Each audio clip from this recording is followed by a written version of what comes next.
Hello, and welcome back to the Bytes and Volts Dialogues. In today's podcast, we unravel the unseen yet crucial layers of technology security. We're delving into a topic that's often in the shadows, but critical nevertheless to our modern infrastructure. And today's topic would be titled Protecting Low Voltage Systems from Cyber Attacks. I want you to imagine a world where the systems that light our buildings, secure our premises, and connect our communications are under threat. It's not just high voltage power grids or massive servers that are at risk from cybercriminals. The smaller low voltage systems that form the backbone of our daily lives are equally at risk. Today, those risks are what we'll be exploring, and we want to explore the real world consequences as well. So, what exactly are low voltage systems and how do they affect us in our everyday lives? How are they applied in our everyday lives? Well, low voltage systems are electrical and electronic systems that operate at a voltage level that's below 50 volts.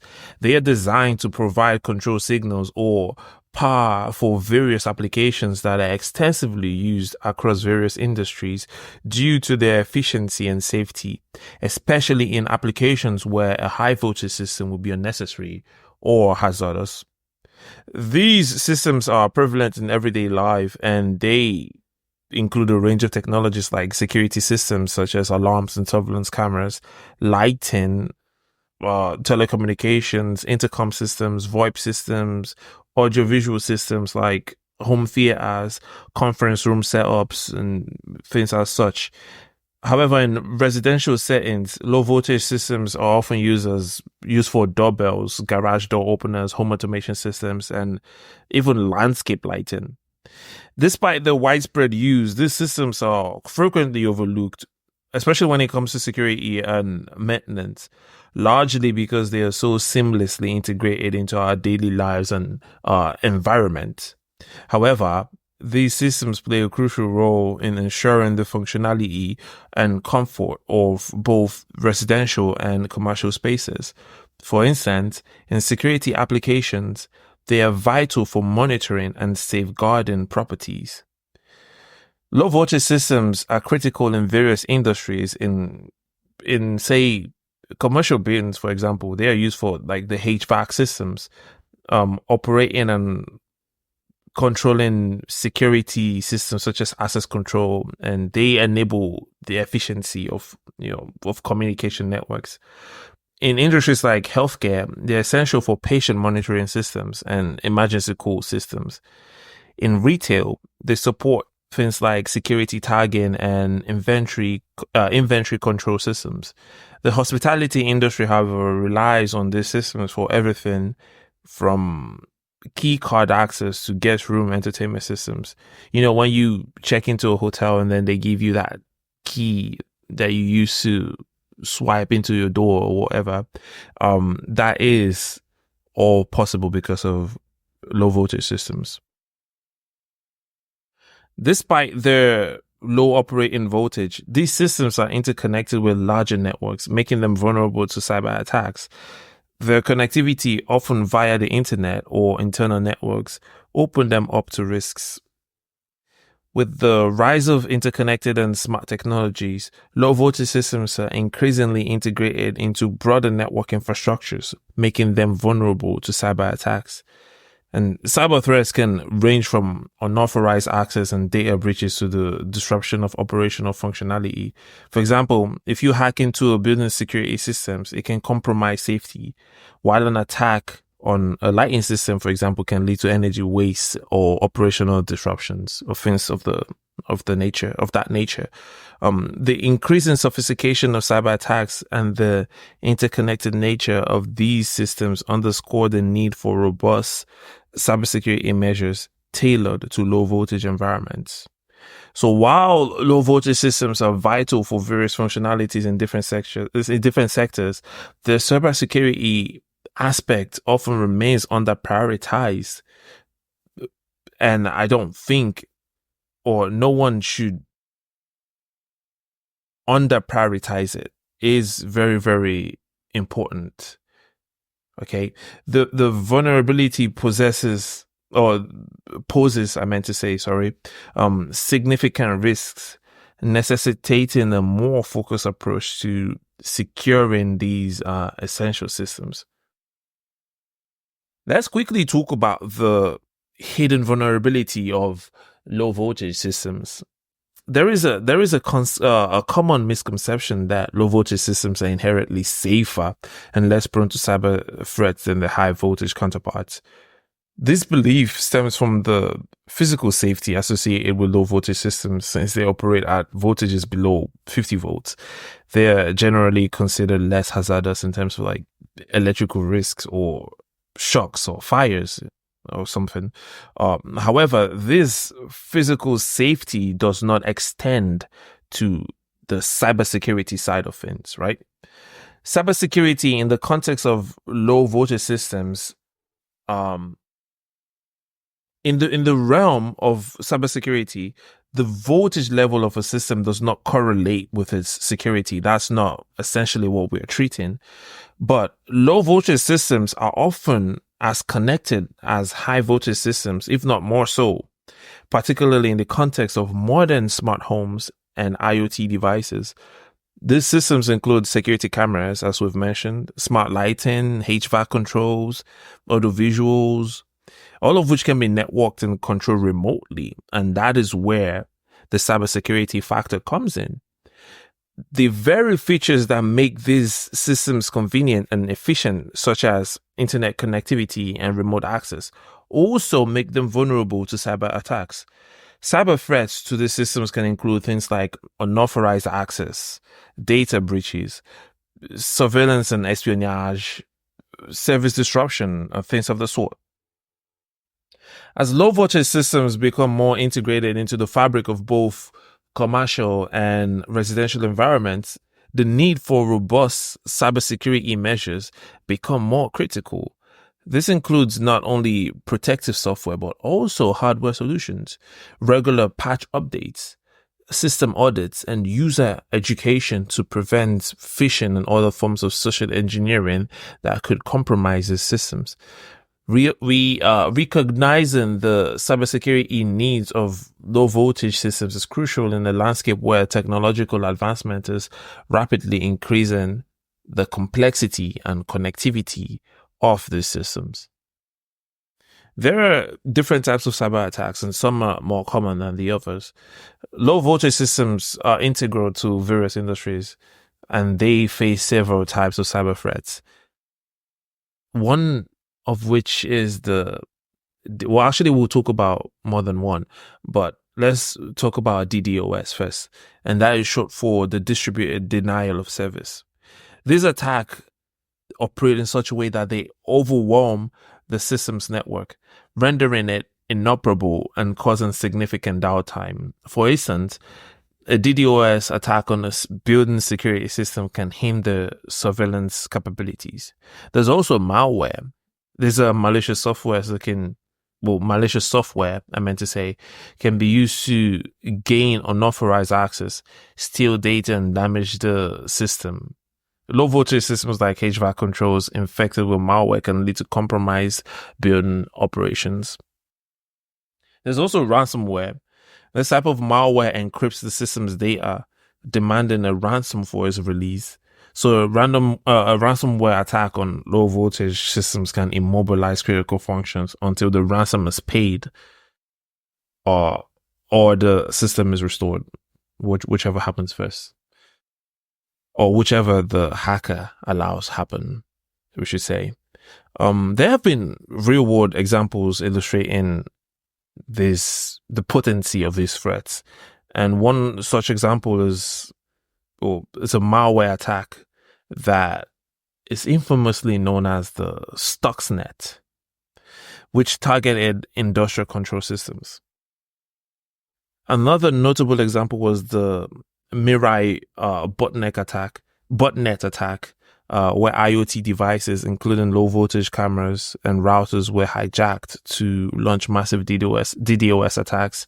In another case, malware was used to infiltrate a retailer's POS system, point of sale systems, resulting in a large-scale data breach involving customer credit card information.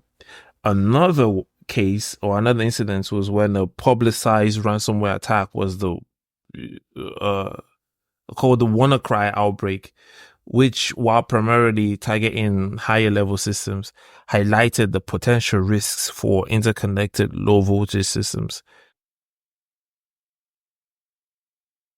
There have also been incidences where skimming devices have been installed in retail outlets and places like gas stations. And these skimming devices can actually capture data from customer devices or customer cards whenever they swipe it to use their cards. At LogicalTitans, we've had actual projects where we needed to dispatch technicians to go to multiple retail outlets to install anti-skimming devices. Okay, these are very, very real world implications. So, low voltage systems are increasingly targeted due to the connectivity and the valuable data they hold or access. Some specific threats include exploiting software vulnerabilities, where attackers often exploit unpatched vulnerabilities in software that runs low voltage systems. Network sniffing. Criminals can intercept unencrypted data transmitted by these systems, leading to data theft or manipulation. And then there's also physical interface tampering. In some cases, attackers gain physical access to low voltage systems, injecting malware or extracting data directly. There is also another notable incident that just came to mind, and that involved hackers exploiting a vulnerability in a casino's smart thermometer to access the high roller database. And in another case, a ransomware attack on a hotel's keycard system locked guests out of their rooms, rather, I meant to say. The nature and types of cyber attacks targeting low voltage systems are diverse and evolving. Understanding these threats and real world examples highlights the urgent need for robust cybersecurity measures tailored to these essential systems. Such measures not only safeguard the systems themselves, but also the larger infrastructures and data they interact with. Understanding these threats is the first step towards developing effective defense strategies. I actually want to spend more time talking about real world case studies. There was an incident in 2013, I believe, and that was the Target retailer data breach. One of the most infamous breaches occurred when hackers gained access to Target's network through its HVAC system's network credentials. This breach led to the theft of around 40 million credit and debit card numbers.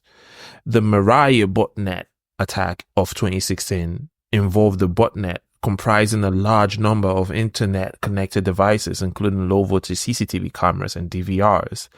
It resulted in extensive DDoS attacks that took down major websites like Twitter, Netflix, and CNN.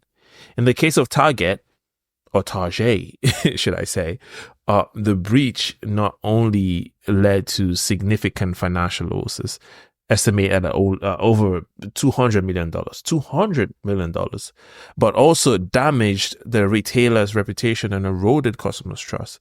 It also sparked a widespread reevaluation of network security practices, particularly regarding the segregation of critical systems.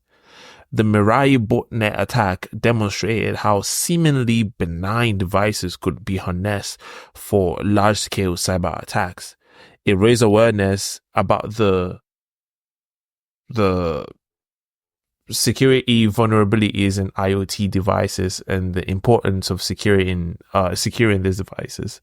The attack also led to discussions and actions towards better security standards for IoT devices. So, you might be wondering at this point if there are actual mitigation strategies for enhanced protection. And the good news is that yes, there actually is. We have to come up with comprehensive strategies for safeguarding low voltage systems. What are these strategies? We have to perform network segmentation. This involves separating low voltage systems from the main network in order to limit the spread of cyber attacks and minimize potential damage.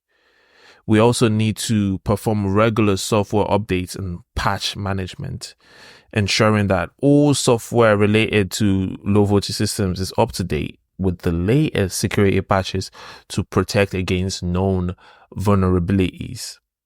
We have to make sure that the firewalls and intrusion detection systems implementing firewalls to monitor and control incoming and outgoing network traffic based on predetermined security rules, IDS, that is intrusion detection systems, can be used to detect and alert on suspicious activities within the network.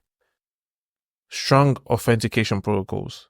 Implementing multi-factor authentication can significantly enhance security, especially for systems that can be accessed remotely. Also, we need physical security measures put in place as well. And this is done by protecting the physical components of low voltage systems from unauthorized access, tampering, or damage. Let's quickly talk about the role of firewalls and intrusion detection systems, because I feel like I only brush through it. Firewalls, they act as a barrier between trusted and untrusted networks, controlling incoming and outgoing network traffic based on predetermined security rules. So what they do is they monitor traffic for suspicious activity and potential threats, and then alert system administrators to take prompt action. This could be, or it could be done at an SOC center, security operations center. And then implementing these tools can significantly reduce the risk of cyber attacks and quickly identify and mitigate any breach attempts. So we can also apply sophisticated cybersecurity measures such as end-to-end encryption, multi-factor authentication, regular vulnerability assessments and penetration testing, and advanced threat intelligence. We also have holistic security approaches as well. A holistic approach involves integrating both software and hardware solutions for a comprehensive defense strategy, and this includes physical security measures like tamper-proof hardware and biometric access controls, along with software-based solutions like antivirus programs and secure wireless protocols. Employee training and awareness are also vital, as human error can often be significant security vulnerability. So we need regular training sessions on cybersecurity best practices can greatly reduce the risk of breaches caused by human factors. Safeguarding low voltage systems require a multifaceted approach that encompasses both technological solutions and human factors. By combining advanced technology solutions like firewalls and IDS with regular audits, vulnerability assessment, and employee training, businesses of any industry can significantly enhance the protection of their low voltage systems against cyber threats. Now, there is an intellectual challenge in cybersecurity in low voltage, because there are unique challenges right now in protecting low voltage systems. Say, for example, you integrate your low voltage systems with larger or broader networks. When you do this, it predefines that network into a complex network, and this new fact presents unique challenges. So, ensuring security without disrupting the functionality of the large network that you connect your low voltage systems to, it requires a nuanced understanding and strategic planning. You don't just go and connect it just because. There is a diverse nature of low voltage systems, and these systems they take different forms. They come from lighting controls to sophisticated security systems. So this diversity in functionalities and technologies that are employed means that a one size fits all security approach is basically ineffective. There are also interconnectivity risks, because when you have multiple systems that are interconnected, then you have multiple systems that are vulnerable. And then when you also have a system where you don't really prioritize security planning, and this is very, very common, of course, when large projects are done, it could be a project of any scale, low voltage systems are not given the same priority as the core IT systems in the security planning. And this oversight it can prove very, very, very costly, because it will lead to vulnerabilities in what might be perceived as peripheral systems, but are in fact integral to the overall security posture. There are also intellectual challenges in cybersecurity that involves adaptive security measures. And, well, protecting these systems require an adaptive approach that considers both the specific nature of each system and its role within the larger network. It's about finding the right balance between accessibility and security, right? Then there's also the need for continuous evolution. Cyber threats are constantly evolving, and so must the strategies to combat them. The intellectual challenge lies in staying ahead of these threats, anticipating new types of attacks, and adapting defenses accordingly. In conclusion, the cybersecurity of low voltage systems is an intellectually demanding task that requires deep understanding, creative problem solving, and an ongoing commitment to adapt and evolve. It is a field where technological knowledge, strategic thinking, and foresight converge to protect critical yet often overlooked aspects of modern infrastructures. Now, let's try to analyze or predict emerging threats and trends in the field of cybersecurity. Well, we predict that there will be a rise of IoT-based threats. As Internet of Things or IoT devices become more prevalent, low voltage systems increasingly become targets. The future is likely to see more sophisticated attacks on these devices. There also will be AI-driven attacks. There is a growing concern that artificial intelligence, AI, could be used to automate attacks on low voltage systems, making them more frequent and complex. There's also going to be more supply chain attacks. Future threats may include attacks on the supply chain, impacting the integrity of low voltage system components. So in order to stay up to date with these technologies, we need to counter these evolving threats. It's crucial to stay abreast of the latest security technologies. This includes next-gen firewalls, intrusion prevention systems, and advanced malware protection. We also need continuous training and awareness about the latest cybersecurity trends and defense mechanisms. These are also very vital. Now, let's speculate a bit on the future challenges and advancements. The challenges, one of the major challenges will be securing the increasingly interconnected and smart low voltage systems without hampering their functionality. It's like trying to find that fine line between accessibility and connectivity, right? Accessibility and ease of use, convenience. Then, as regards advancements, we anticipate advancements in predictive cybersecurity, where AI and machine learning will play significant roles in identifying potential threats before they even manifest. We can see companies, large, heavy hitters in this industry, such as Cisco Networks, advertising such capabilities, right? There's also quantum computing. The potential advent of quantum computing could both pose new threats and offer new ways to encrypt data more securely, depending on how we use them or how we can access them or who has the access to them. There are also evolving nature of cyber threats and need for dynamic protective measures. Cyber threats are continuously evolving, as we've said, requiring equally dynamic and adaptive protective measures.